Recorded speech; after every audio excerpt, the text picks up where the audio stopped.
यदि तपाईको मोबाइल पनि पहिलेको तुलनामा भन्दा अहिले एकदमै स्लो चलिराखेको छ भने अवश्य पनि यो भिडियोलाई अन्तसम्म हेर्नु होला, किनभने आज म तपाईहरुलाई बताउनेछु तपाईहरुको मोबाइल किन स्लो चलिराखेको छ। अवश्य पनि फ्रेन्ड्स, तपाईले जब नयाँ मोबाइल किन्नु भएको थियो त्यतिबेला तपाईको मोबाइल एकदमै फास्ट चल्ने गर्थ्यो। जब बिस्तारै तपाईको मोबाइल हैन पुरानो हुँदै जान्छ तब तपाईको मोबाइल पनि बिस्तारै स्लो चल्दै जान्छ।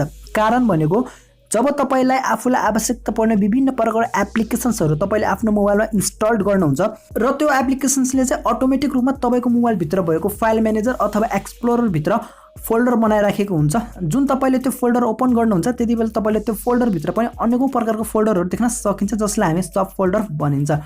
ओके फ्रेन्ड्स, अब तपाईले 2-4 दिनपछि त्यो इन्स्टल गर्नुभएको एप्लिकेशन्सलाई तपाईले अनइन्स्टल गर्नुहुन्छ अथवा डिलिट गर्नुहुन्छ, त्यतिबेला तपाईको त्यो एप्लिकेशन्स त अनइन्स्टल हुन्छ अथवा डिलिट हुन्छ, तर तपाईको हैन त्यो एप्लिकेशन्सले बनाइराखेको त्यो फोल्डर हुन्छ जुन तपाईको फाइल म्यानेजर भित्र अथवा एक्सप्लोरर भित्र त्यो चाहिँ डिलिट भएको हुँदैन, जसको कारणले गर्दा तपाईको मोबाइल भित्र भएको स्टोरेज पनि फुल हुँदै जान्छ र तपाईको मोबाइल ह्याङ हुन थाल्छ र तपाईको मोबाइल स्लो चल्न थाल्छ।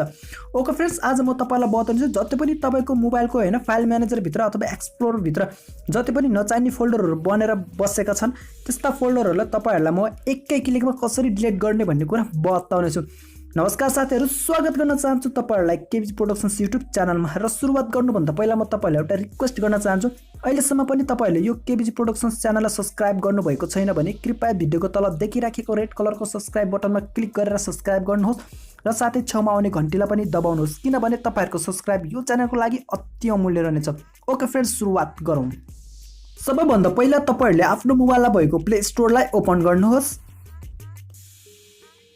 र त्यसपछि अब तपाईहरुले यहाँ सर्च बार देखिदैछ, यो सर्च बारमा तपाईहरुले टाइप गर्नुहोस् इम्टी फोल्डर क्लिनर।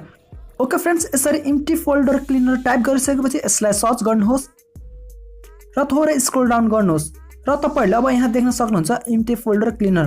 अब तपाईले यो एपलाई इन्स्टल गर्नु होला र ओपन गर्नुहोस्। ओके फ्रेन्ड्स, मैले यहाँ अलरेडी इन्स्टल गरेको हुनाले यहाँ ओपन आइराखेको छ, तपाईहरु पनि यसलाई इन्स्टल गर्नु होला।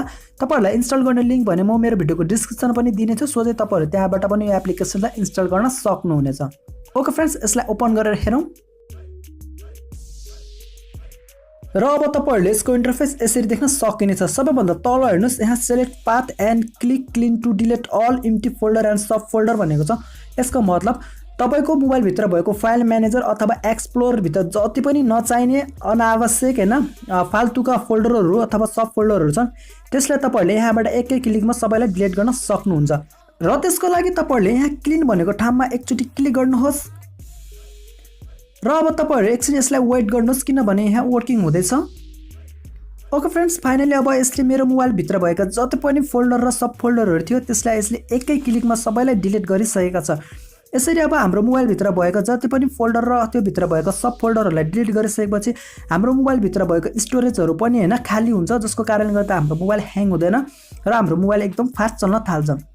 हस् फ्रेन्ड्स, यसरी तपाईहरुले आफ्नो मोबाइल भित्र भएको जति पनि नचाहिने फोल्डर र त्यो फोल्डर भित्र भएको सब फोल्डरहरुलाई यो विधि अपनाएर एकै क्लिकमा डिलिट गर्न सक्नुहुन्छ। हस् फ्रेन्ड्स, आजको भिडियोमा यति नै। जाँदा अवश्य पनि भिडियोलाई लाइक गर्नुहोस् र अहिलेसम्म पनि यो च्यानललाई सब्स्क्राइब गर्नुभएको छैन भने कृपया भिडियोको तल देखिराखेको रेड कलरको सब्स्क्राइब बटनमा क्लिक गरेर सब्स्क्राइब गर्नुहोस् र साथै छेउमा आउने घण्टीलाई पनि दबाउनुहोस् र भिडियो सम्बन्धी कुनै पनि प्रश्न भएमा अवश्य पनि कमेन्ट गर्नुहोला र साथीभाइमा पुर्याइदिनुको लागि यो भिडियोलाई तपाईको फेसबुक, इमो, व्हाट्सएप, इन्स्टाग्राममा शेयर गरिदिनु होला।